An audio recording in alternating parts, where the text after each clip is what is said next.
A Chair for My Mother by Vera B. Williams.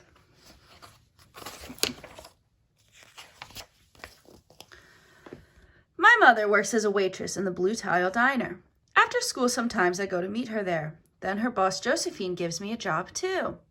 I wash the salts and peppers and fill the ketchups. One time I peeled all the onions for the onion soup. When I finish, Josephine says, "Good job, good work, honey," and pays me. And every time I put half of my money into the jar. It takes a long time to fill a jar this big. Every day when my mother comes home from work, I take down the jar.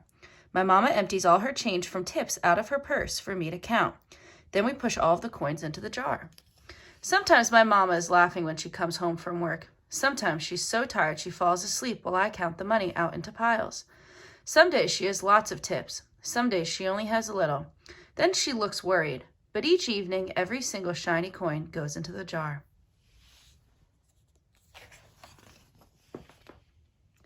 We sit in the kitchen to count the tips. Usually Grandma sits with us too. While we count, she likes to hum. Often she has money in her old leather wallet for us. Whenever she gets a good bargain on tomatoes or bananas or something she buys, she puts by the savings and they go into the jar.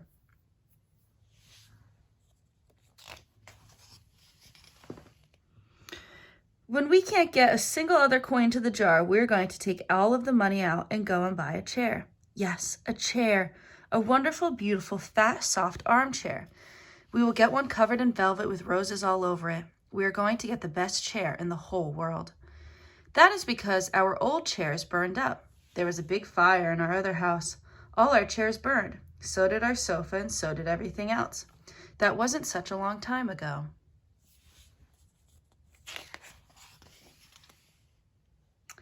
My mother and I were coming home from buying new shoes. I had new sandals. She had new pumps. We were walking to our house from the bus. We were looking at everyone's tulips. She was saying she liked red tulips, and I was saying I liked yellow ones. Then we came to our block.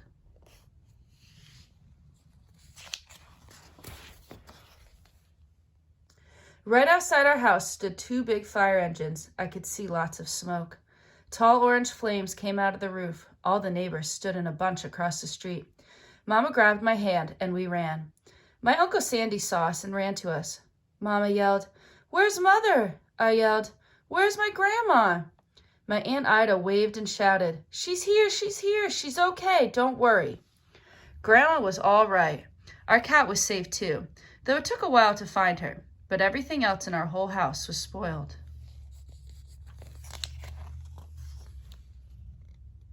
What was left of the house was turned to charcoal and ashes. We went to stay with my mother's sister, Aunt Ida, and Uncle Sandy. Then we were able to move into the apartment downstairs. We painted the walls yellow. The floors were all shiny, but the rooms were very empty.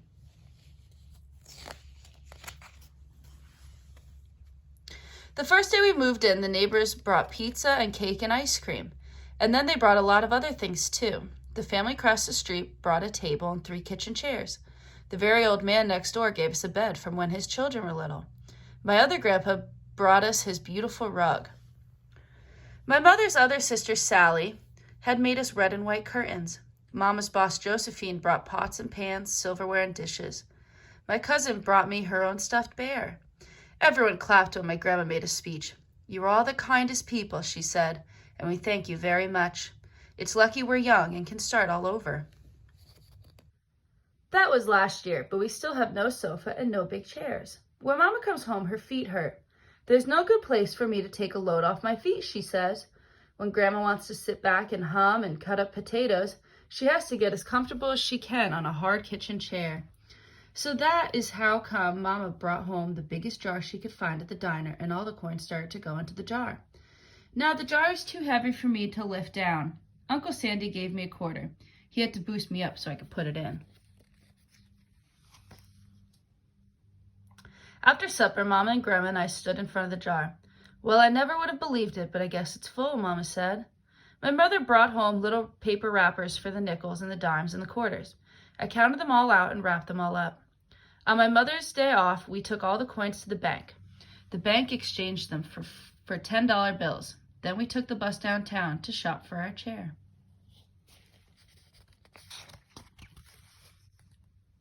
We shopped through 4 furniture stores. We tried out big chairs and smaller ones, high chairs and low chairs, soft chairs and harder ones. Grandma said she felt like Goldilocks in the 3 Bears, trying out all the chairs.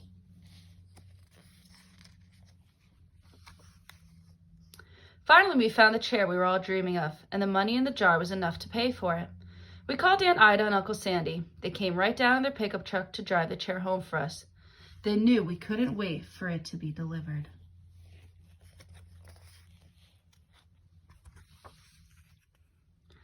I tried out our chair in the back of the truck. Mama wouldn't let me sit there while we drove, but they let me sit in it while they carried it up to the door.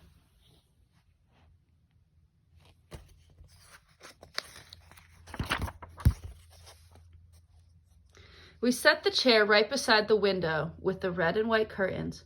Grandma and Mama and I all sat in it while Aunt Ida took our picture. Now Grandma sits in it and talks with people going by in the daytime. Mama sits down and watches the news on TV when she comes home from her job.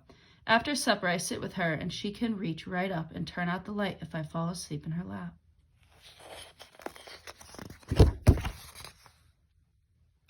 The end.